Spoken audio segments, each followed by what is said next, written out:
नमस्कार दोस्तों, कलयुग के चमत्कार संतों की वाणी में आप सबका स्वागत है।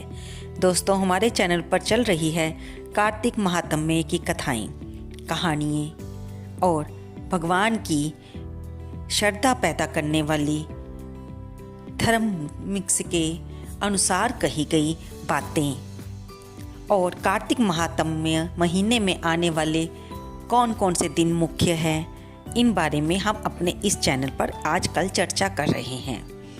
आज के इस वीडियो में हम सुनेंगे 13वां अध्याय। अभी तक आपने जाना कि नारद जी राजा पृथु को सारे महात्म्य के बारे में बता रहे हैं और अभी तक उन्होंने 12वां अध्याय तक बताया है कि किस प्रकार जलंधर ने राहु को अपना दूत बनाकर भगवान शंकर के पास भेजा और उनसे पार्वती के बारे में उसे देने के लिए कहा कि पार्वती शंकर के योग्य नहीं है और वह तो जलंधर के पास होनी चाहिए। अब सुनते हैं हम इसके आगे की कथा। नारद जी बोले, जलंधर राहु की बात सुनकर क्रोध में भरकर करोड़ों दैत्यों साथ लेकर चल दिया।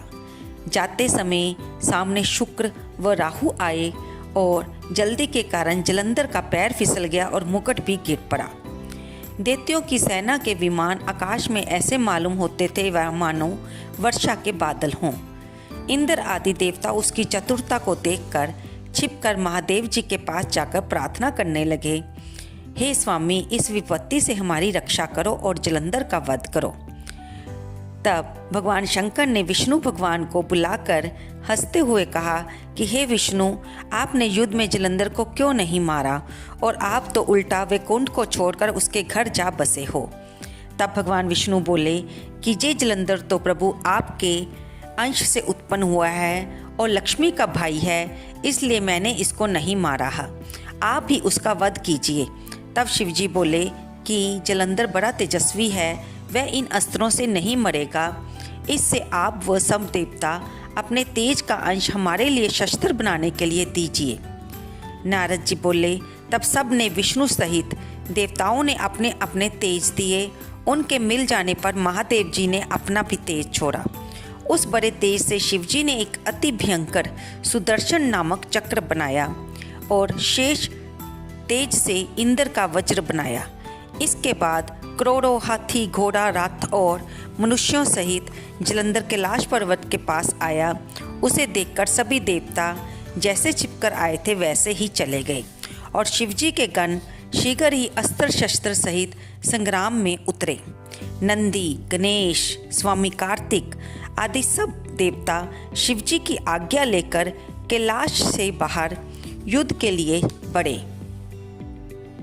तब कैलाश के पास की भूमि में देव और दैत्यों का भयंकर युद्ध हुआ। वीरों को प्रसन्न करने वाले भेरी, मृदंग और शंख तथा हाथी, घोड़ा, रथ आदि की ध्वनि से भूमि कांपने लगी। शक्ति, तोमर, बाण, मूसल, फरसा आदि शस्त्रों से और अस्त्रों से आकाश उल्काओं के समान शोभित होता था। युद्ध में भरे हुए रथ, घोड़ों से पृथ्वी ऐसे मालूम होती थी मानो वज्र से गिराए पर्वतों के शिखर हो। युद्ध में मरे हुए दैत्यों को शुक्राचार्य मृत संजीवनी विद्या से बार बार जीवित कर देते हैं। इसे देखकर शिवजी के गण व्याकुल हुए और भयभीत होकर शिवजी के पास जाकर शुक्राचार्य की क्रियाएं कही। तब शिवजी के मुख से एक एक भयंकर कृत्या प्रकट हुई। ताड़ के वृक्ष के समान जिसकी जांघ, गुफा जैसा मुख और सतनों से वृक्ष को भी हिला देती थी। कृत्या युद्ध भूमि में आकर असुरों का भक्षण करती हुई शुक्राचार्य को भी अपनी भग में छिपाकर अंतर्ध्यान हो गई। शुक्र को पकड़ा जानकर देवता अनंत से दैत्यों का संहार करने लगे और शिवजी के गणों से भयभीत दैत्यों की सेना बिखर गई। तब सेना को भागता देखकर तीनों सेनापति निशुंभ तथा महाबली कालनेमी क्रोधित होकर युद्ध में गए। तीनों सेनापतियों ने वर्षा की बूंदों की भांति आकाश में बाणों की वर्षा से शिवजी के गणों को घेर लिया। फिर दैत्यों के बाणों से आकाश व सब दिशाओं से घिरने से शिवगण कांपने लगे। बाणों से घायल गणों के शरीर से रक्त बहने लगा और कुछ भी दिखाई नहीं देता था। कुछ गण तो भय से गिर पड़े और कुछ दैत्यों द्वारा मार दिए गए। इस प्रकार वे छिन्न भिन्न होकर युद्ध भूमि छोड़कर भाग गए। तब नंदी, गणेश और स्वामी कार्तिक अपनी सेना को भागते हुए देख क्रोधित होकर दैत्यों को रोकने लगे। तो दोस्तों, यहाँ पर कार्तिक महात्म्य का 13वां अध्याय समाप्त होता है, जिसमें हमने जलंधर के राक्षसों और भगवान शंकर के गणों के बीच हो रहे युद्ध के बारे में जाना, जिससे लगता है कि वह युद्ध कितना भयंकर था और कितने ही लोग उसमें दैत्यों का संहार हुआ, शिव जी के गण भी मारे गए। इससे आगे की कथा हम कल के वीडियो में आपको प्रसारित करेंगे।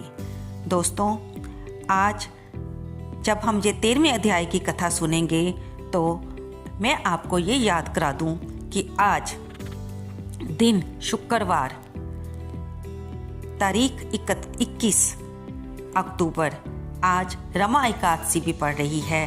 तो दोस्तों, आप इसके साथ साथ रमा एकादशी की भी कथा सुनिए और पुण्य को प्राप्त करें। इसका लिंक डिस्क्रिप्शन में दिया गया है। आपको ये वीडियो कैसी लगी, इसे लाइक करें, शेयर करें और सब्सक्राइब करें। धन्यवाद दोस्तों।